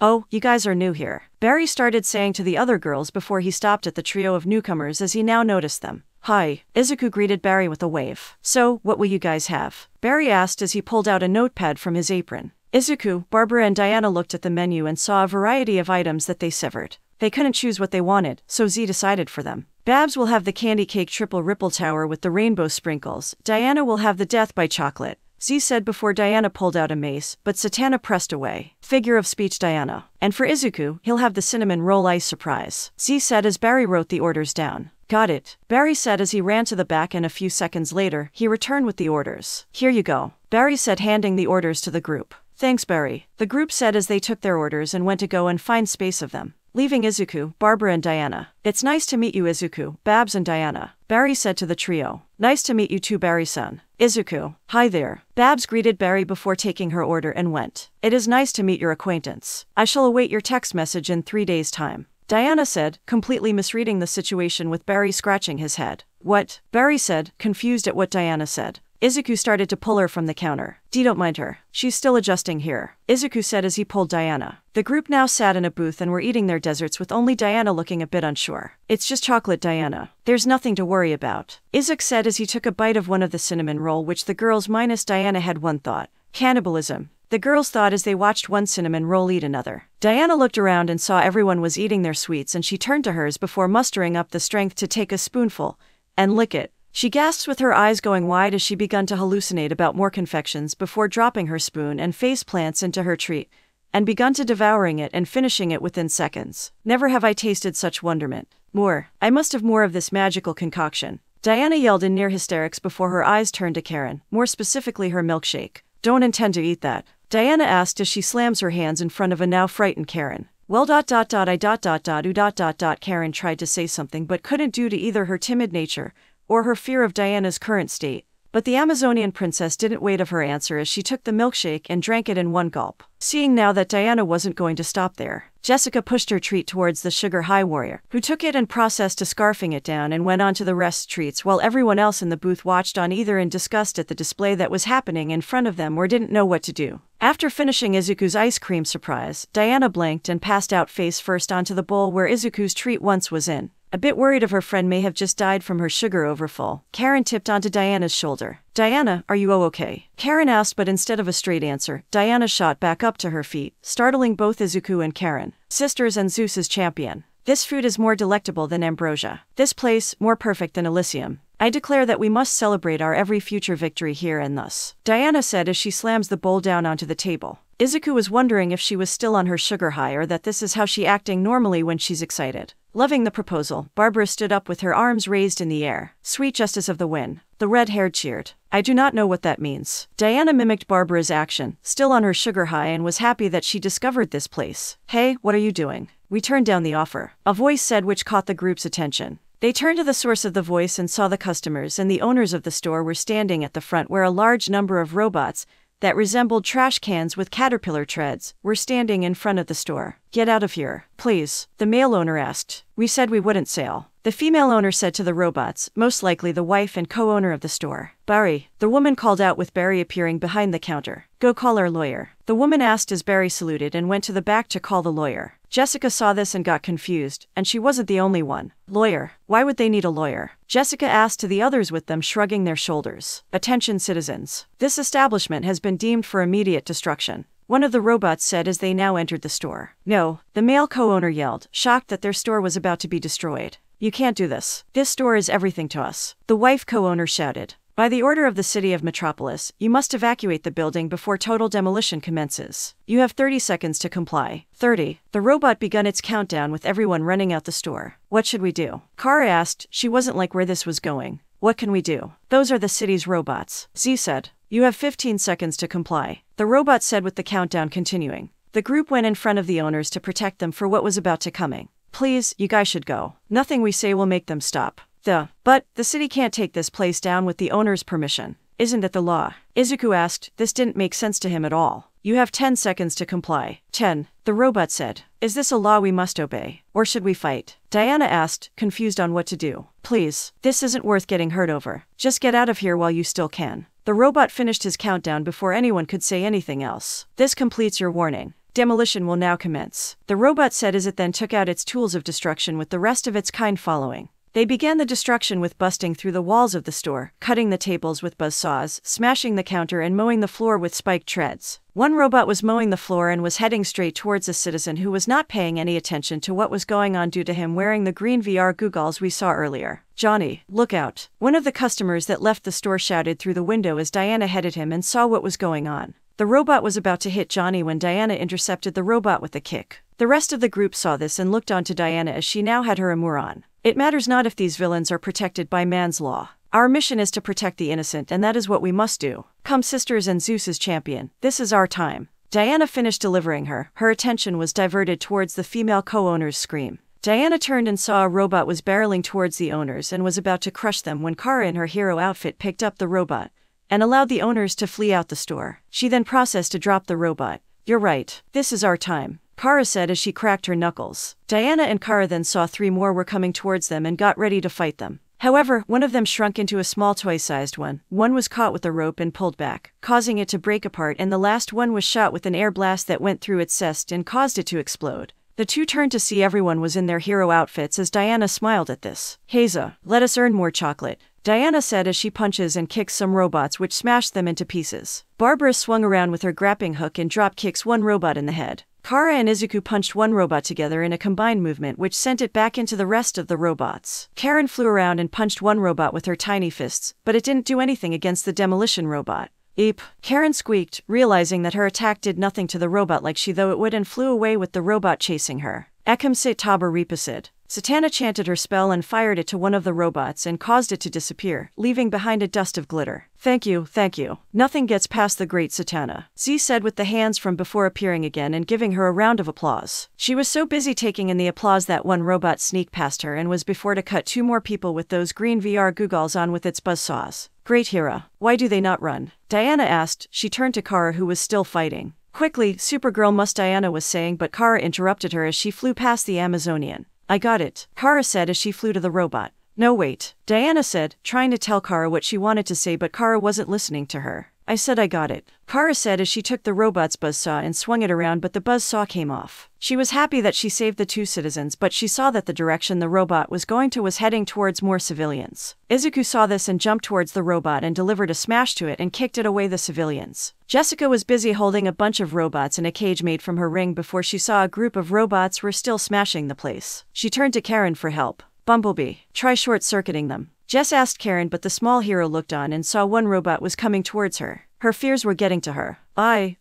can't. I don't want to. I can't, Karen said before flying away from the robot. Barbara was on top of one robot and was rapidly punching its head before falling off it. She got up and saw that more robots were heading towards civilians with the VR set on them and were about to cut them. Barbara took out her batarangs to try and stop the robots when a piece of rock hit her head, which made her think that something was behind her, and made her turn around and throw multiple batarangs which hit nothing. Focus Batgirl ... Oh, for the love of Hades. I shall do it myself, Diana said as she lets go for the robot she was holding with her lasso, and jumped in front of the robot and took it by its buzzsaw attachments. She then ripped the buzzsaws off the robot and kicked it away. She spun the buzzsaws and then used them as weapons to cut through a few robots, and then punched one through its chest. Take this hideous beast. Diana heard Zatanna shouted and saw her shoot a few robots with her magic before she shot the one Diana had just punched, and hit her instead, causing the princess to hit Kara and Izuku and hit them into a wall. I'm sorry, I didn't mean you, Zatanna said, sorry for shooting her friends. The three got up and felt shaking in the building. They looked up and saw the ceiling was having cracks on it with some of it falling down. The building's coming down. Everyone out, Jessica yelled before using her ring to make it, and everyone ran out with dust filling the area. They coughed from the dust and got up as it started to clear up, but it revealed to them the now destroyed Sweet Justice. Izuku lost all color as he fell to his knees in shock at seeing the destruction of the store. Even after all the effort into stopping the robots from destroying the building, they still won. Diana, on her part, felt like she failed in her mission. At least no one got hurt. Then, a large portion of mist rounded behind as they turned around and saw a squadron of tall, muscular, fully armored women with swords, shields and spears in their hands. The young heroes saw that the women were wearing similar armor like Diana was wearing, and they had more muscles, and were more refined beauty and age. Diana, a voice inside the mist and behind the women said. Oh no, Diana said, fear betraying in her eyes. The warriors parted, allowing the owner of the voice to come out. You are in a lot of trouble, young lady, she said with a. Everyone ... meet ... the queen of Themyscira. Hippolyta ... my mother. Diana admitted sadly, much to the shock of the rest as they looked at the now revealed queen. Dude, your mom looks like a final boss, Barbara said, fear filling her begin while watch this woman who was towering over her. And the rest. Why is she here and why is she angry? Karen asked, hiding behind Kara in fear of Diana's mother. I have come to retrieve my runaway daughter who disguised herself as a warrior to enter the tournament of Athena and Aphrodite and against the wishes of your queen, and Hippolyta said as Diana with the others looking shocked at. But I thought you said it was your destiny to save the world of man. Kara asked, confused. This insolent child has no such destiny. She has brought shame upon her people for leaving Themyscira without my permission. Wait ... you snuck out, Izuku asked, shocked at this than the others. Yes, and she will not be doing this again, for she is grounded for the rest of her immortal life, Hippolyta said before grabbing Diana by her ear. Come Diana, so you may receive your punishment, Hippolyta said while pulling Diana, who said say oh. The entire time. Feeling that this wasn't right, Izuku stepped forward even though Kara and Barbara were signaling him to come back to them. Wait, Izuku called out, causing Hippolyta to stop and turn to him. What is it you want, masked rabbit woman? Hippolyta asked, still holding Diana's ear. Izuku was scared at how the taller woman was looking at him. He knew if one wrong word came out of his mouth then he was going to be in a world of pain. But the look on Diana's face made his courage to come back. He was too familiar to how people were telling him what he couldn't do.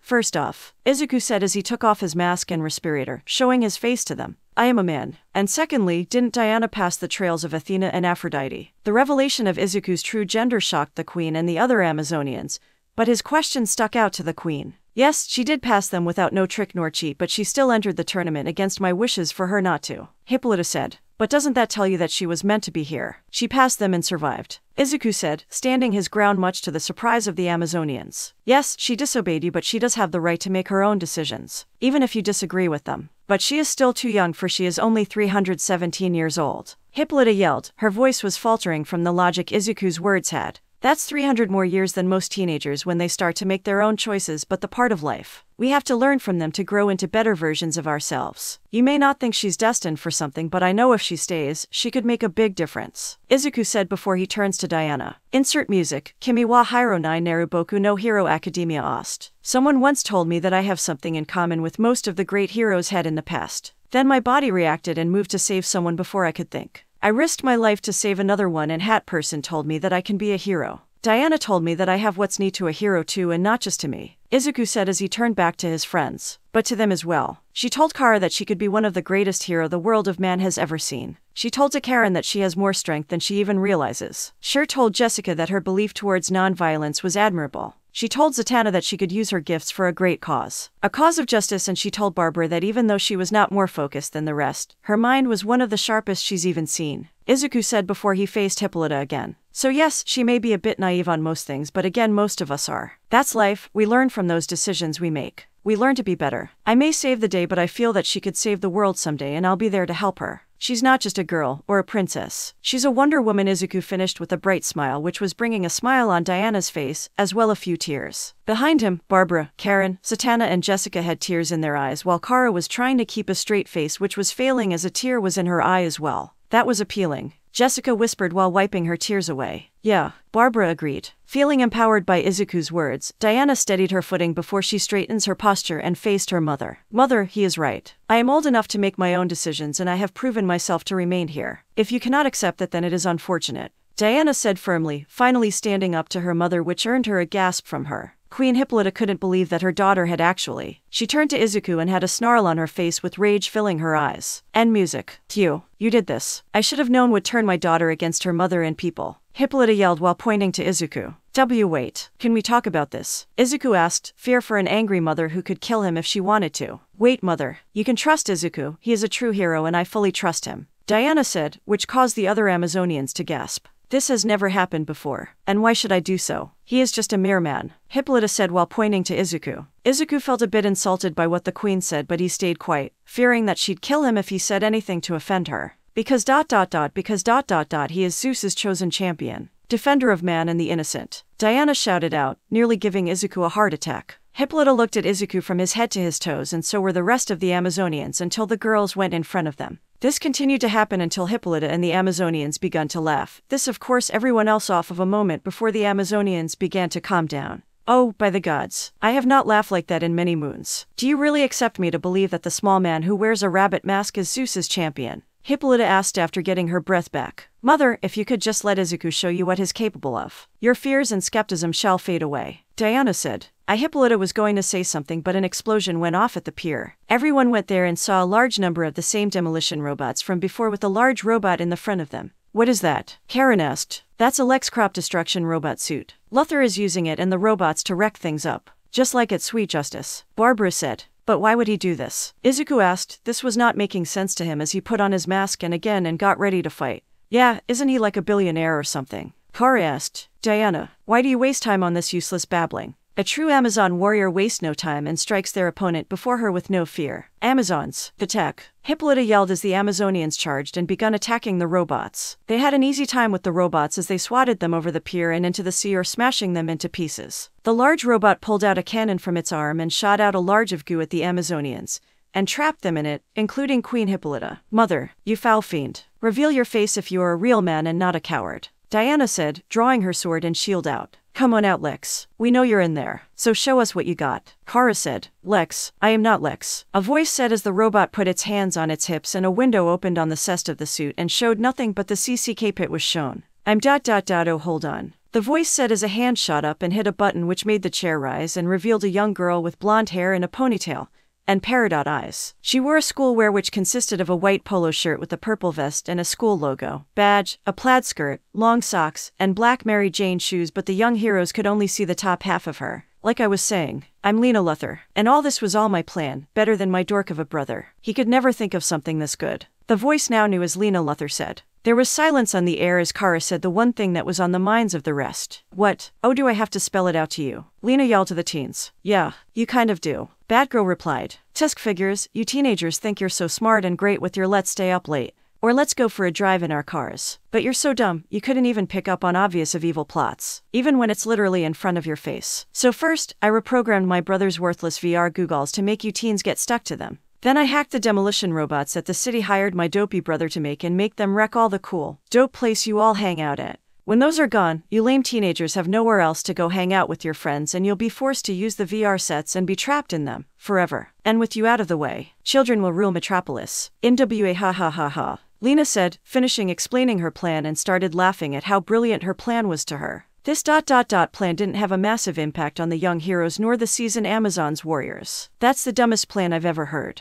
Kara said with a sweat drop on her head. You're the dumbest plan I've ever heard. But it is the dumbest plan ever made. I mean, if your plan does somehow work, how would the city run? Who'd operate fire and emergency services? Who'd keep the electricity running? Who'd even help you guys make food or clean your clothes if your parents are away from you during the day like they have work or errands to do? Izuku asked, pointing out all the many flaws in Lena's plan. That's it. Once I'm finished destroying this pier, you're next, Lena said as the window to the CCK pit closed. Never. We won't let you destroy this pier. We will defend this place with everything we got. And we'll do it as a team, Izuku said as he started to call up OFA with the green lighting surging around his body. The girls saw this declaration from their friend and smiled as they got into their fighting stances. Whatever, Lena said before pushing a button on the CCK pit, and the robots charged forwards with their tools for destruction out. The heroes charged forward and began to destroy the robots. Kara flew to the air and nosedived into a group of robots and crashed into them.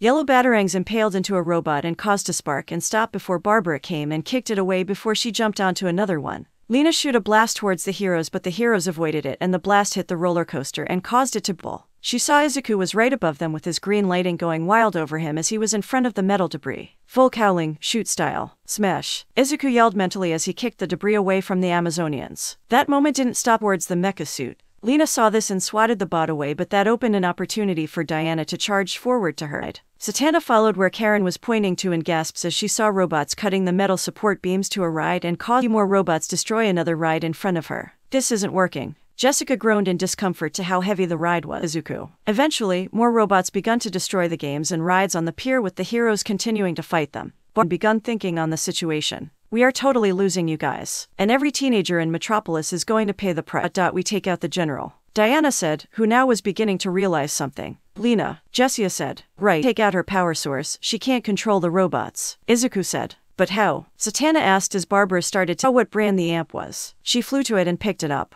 I got an amp just like this and it shorts at my house all the time, Karen said, as her courage was returning. Spoken like a true hero. Izuku said, smiling at the shorter girl's determination to plug the other end to the amp, and Barbara began. Bye-bye, Lena, Kara said while strumming a chord from the guitar. All right, now, let us do this, Diana said as the heroes lined up together in front of Lena and her army. Go. Diana yelled again and Lena went to hit her, but Satana disappeared when Lena tried to hit her. What Lena didn't know was Satana was sitting on the suit's head, a bumper cart with her ring, and Barbara jumped into it with the amp and guitar in hand. Jessica then made controller and used to she flew to it and plugged the plug into it, and she calls Batgirl on the situation. Okay, I'm in. Is the amp ready? Kara grabbed it before it went out and began to try and pull it back to the port. Outside, Batgirl hooked the wire to the amp and turns from her feet and sent her flying in the air. Izuku quickly got back to his feet and jumped onto the suit before it got too high as current through the suit. Karen continued to pull the plug back to the outlet, but she couldn't due to Batgirl holding the amp. She turned and was shorting out her systems before it caused the suit to blast off higher in the air. No, you cheated, Izuku said. What are you going to do? Kara asked as Izuku looked down and saw the remaining number of robots were below them. At the pier, the heroes surrounded the remains of the mecha suit and were worried about their two teammates. Bumblebee got up and took off her helmet, which revealed a bright new yellow highlight that had electricity surge off it when she took off the helmet.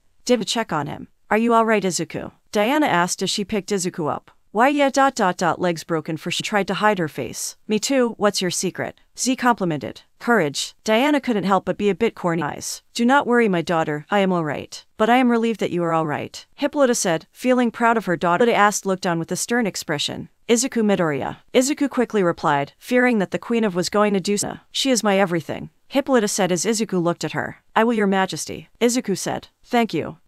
Hippolyta said in Diana's ear, making her blush. Mother, what? He looks like a fine mate for you. A bit scrawny, Justice. However, before leaving, Lex looked at the young heroes with narrow eyes and walked away. A crowd formed and saw the narrator off. Considering that he'd been up from 5 a.m. to 6 a.m. the next day, he never saw who was sitting next to him when he Izuku greeted his mom nervously. Where were you all night? Inko asked with a sweet smile on her face, which made Izuku start to sweat. Introduced his family to his friends. Mom, Iriomoto. These are my friends. Kara Danvers, Karen Beecher, Jessica, are you okay? Izuku asked, worried that his mom was mad that he brought his friends to his home without telling her, but oh my bros. The news anchor said before Kara changing the channel and put on cartoons for Eri. It's strong to believe this. Carrot, a name. Barbara said. But what should we call ourselves? Izuku asked. How about Teen Titans, Girls' Enjoyment? It was at this moment that the new team, Young Justice, was born, and a lot has happened in just the span of 2 days from home, but with his family and new friends with him. He felt like he was right where he belonged. Now that we got that down,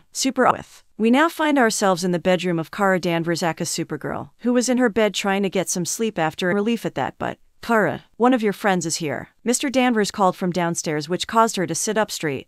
Hello Kara, dear, my pride and joy. Zatanna sang while skipping into Kara's room. Pride and huh, Kara said as she kryptonite in the text convection they had the night before, as Kara's reply was only one word after the long text. What if? Rabbits. Zatanna scoffed at Kara's question. These are magical rabbits, my dear. They might be a bit much for a child, made her gasp. On this floor. Ugh, hold these. Z said as she passes the bunnies to Kara and pulled out her magician. Ask you to limit the cruciferous vegetables, as little Blackberry Hazel von Hossel 3 has had some issues with stomach discomfort. Was explaining the rules on taking care of Blackberry Hazel von Hossel 3. And Dandelion Pipkin de Heisenplate to the brushings. 3S gently to the left, then 5S gently to the right. Z said as she continued to list the rules, and Z said, making Kara groan in annoyance from the rules. Dude, Kara said, not wanting to hear more stupid rules. And then to Blackberry Hazel before turning back to Z. What if? Kara simply said, thank you, Kara. Mummy's good bunnies, and did a complete 180 in personality. She placed the cages down to the clean floor and started to coo at the cute. Kara said to the bunnies, which made them squeak in happiness. What were your stupid names again? Ah, who cares? You look like a Merlin here, Merlin. Kara said as she opens the Merlin's cage and started to play with him. Oh, Merlin's a squishy little wuff bunny, and started to take various selfies with the bunnies. She was so indulged in the selfies that she didn't hear the door open behind her downstairs. You saw nothing Kara said slowly, narrowing her eyes at the green. Why was Izuku doing here? Oh, Z asked me if I was available today in helping you take care for her bunnies. So I said they're outside their cages. Izuku asked, what are you talking about? Kara asked, narrowing her eyes while Houdini was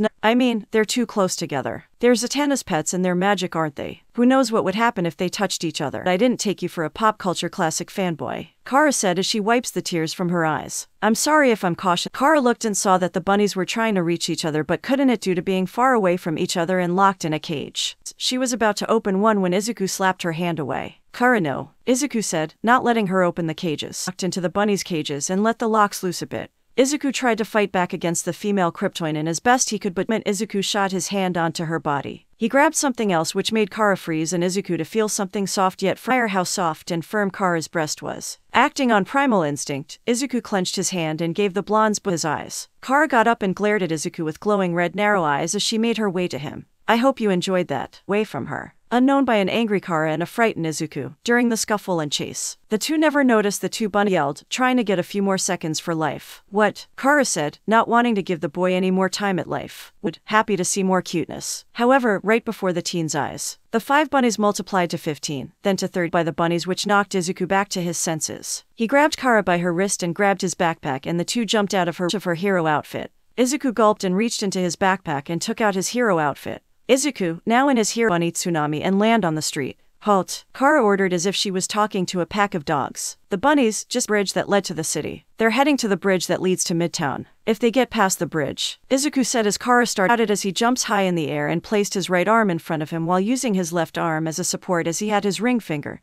It falls until Kara catches it and lays it onto the road and using it to block the path to the bridge and redirects the bunny wave. The magician was performing. Inside the park, Zatanna was performing in front of a group of kids with one of them was on stage. HR boys quarter. That's not my quarter. That's a, the boy said only to get interrupted when the girl in the audience turned to, how's it going? Kara asked nervously. The two knew fully well that Zatanna was getting angry. I told you two to keep, right Greenie? Kara, right, it was a teetotal accident. Most of this is my fault. I'm sorry. Izuku asks with Izuku blushing under his mask and Kara having a small blush on her cheeks as they remembered what was the cause that made them tried to think of something to call her friends but couldn't think of anything until Izuku thought of one. The girl begun to pick up a bunch of the bunnies and tossed them into Zatanna's hat while Izuku zoomed through the bunnies and sent a few kicks and powers, which made Kara a bit mad from the Superman comment. Listen kid, Kara started but was cut off when they carried all of them away. The streets of Metropolis were filled with the bunnies as various items like benches, cars and tables were. Kara yelled, trying to stay afloat above the bunny water. I gave you 2-1 rule. Z yelled as she floated to the surface. He said, feeling bad from the fact he let Zatanna down and feel the pain of getting crushed by the bunnies. Kara was listening to this. Z. Look, Z, give him some slack right. I was the one who wanted Merlin and Harry Houdini out and hug each other. This, however, sparked a different subject of agreement from the magician. Excuses me. How dare you? Those rabbits are the situation. This all started with love and magic, right? So, the only way to end this is to. The only way to stop rooftop and placed Izuku on it. Since the cause of all this is the love between Blackberry Hazel Von Hossel 3 and Dandelion Energy, the high level of bunnies started to decrease and retracted as everyone was now free from the bunny water. But their moment bright red and they formed into a giant monstrous bunny monster. It opened its large eyes and let out a monstrous roar which scared the monster. I couldn't handle them when they were a million tiny bunnies but one giant monster. No problem. Kara yelled as she took a punch to it when it suddenly opened up and allowed Kara to flew right through the hole. Kara turned around and watched as the hole morphed. Kara. He pushes her out of the way but he fell into the mouth of the monster and getting eaten by it. Deku. Both girls yelled after a barrage of punches to the monster but even with the efforts of both of their attacks, the bunny monster just either grew back the parts that were monster's chest exploded outwards like something from a sci-fi movie, and Izuku, whose costume had tears. Kara and Z. Deku, you're alive. Kara and Z yelled, happy to see that their friend was still alive. Boo, they're happy. Something called tough love, Izuku said as he got a good grip on the bunnies and started to push them. Just as the rabbit monster was pushing them and Z felt that there was one thing felt to do. Ta-da, Zatanna said as the citizens cheered as the three took a bow. Izuku. Z said as she leaves the room. Kara got up and walked to Izuku's side. Arms out, Kara said, which he rubs his shoulder. He then felt something on his cheek. And that was for saving me. Tell anyone about that and I'll send you into outer space. Hailing down from space, landing right behind the school. As a flash of green light goes off, out walking from the flash was champagne brown hair in a cowlick style, emerald green eyes, wearing a long sleeve raglan t-shirt with the main part of the shirt president about fighting you, or outright killing you, what will you do then? Hal asks, raising a very good point. Jessie is running to the other side of the field as Jess just rolls her eyes. She was about to leave when she hears someone call to her. Jessica, on what? Izuku asks. Jess looks around to see if anyone was around them and saw no one was around to hear them talk. Some green. Hal yells in shock as his eyes were wide open. He rushes to Izuku, knocking Jessica over and grabs Izuku by his shoulder, continuing to shake Izuku. I never had any reason to watch it back home, Izuku says, starting to feel sick. Getting back, starts thinking on what she said and realizes that she was right. Oh yeah, you're right. And since this is his first game, that the rival team's bus arrives. Seeing that the bus had arrived, Hal jumps and hides behind Izuku. What's wrong with you? As Jessica and Izuku look back to the bus and see who was Hal pointing to. They see a teenage girl who had purplish black and why was Hal so afraid of her? If anything, she looks innocent and friendly. What? Behind that cheerleader? Jess asks. Izuku asks, turning around and seeing Hal was in the fetal position, rocking back and forth while hugging his knees. Baby, she doesn't look that dangerous. If anything, she looks harmless. Jess says, right before a bright violet light body and eyes were emitting a pink aura. Thought you got rid of me, didn't you, Hal Jordan? The girl asks as Hal hides behind a tree as she starts shooting a barrage of heart-shaped blasts to the entire field, causing panic among the students and players as Hal explains. We can see that. So, what is she? Some evil, cunning, manipulative space princess. Jess ate a supervillain. Jessica says, hey, she wasn't always a villain when I first dated her. Hal says, then why is she out his suit? Ready, Hal? Jess asks her fellow Lantern who nods. I'm always ready. Hal says, lifting his ring and still in his civilian outfit. as his ring did nothing during the flash. Something wrong with your ring? Deku asks as how tines que estar bromando Jordan. Of all the times you had forgotten to charge your ring, today has to be the worst one yet. Nothing bad. She's just mad I broke up with her. Hal says, which Star Sapphire hears. Worst text ever. I left a smiley face in it. What do I look like? The Joker. Hal says, trying to defend himself but fails. Is yells as Izuku nods. Okay, and be careful. Deku yells as he runs through the door to the locker room. Leaving Jess. Why did you date her? Izuku asks. She seemed like a good girl, so I asked her out and she was happy when I did. We went out for like, and I started noticing she was stalking me when I was alone and away from her. That really creeped me out. She never left me alone. Never see me again. Hal says as he says what he wrote in the text that led to this happening. Izuku uses his hand to face running so we can go and help Jessica with Star. Deku says as Hal nods and go to the locker and points his ring to the battery pack. Love will always find a way. Carol yells as an explosion goes off. AHHH and Jess was heard screaming. It sounds of what Normandy would have looked like during D-Day. It was filled with smoking creators, the stands, burning with the scoreboard laying. Just looks at her with confusion on her face. Wait, you think I'm dating Hal? Jess asks. Yes, you harlot. Star yells. Third, he's not even my type of guy. Jess was saying but just cut off. Shut up. Once you're gone, Hal Jordan will be Jordan.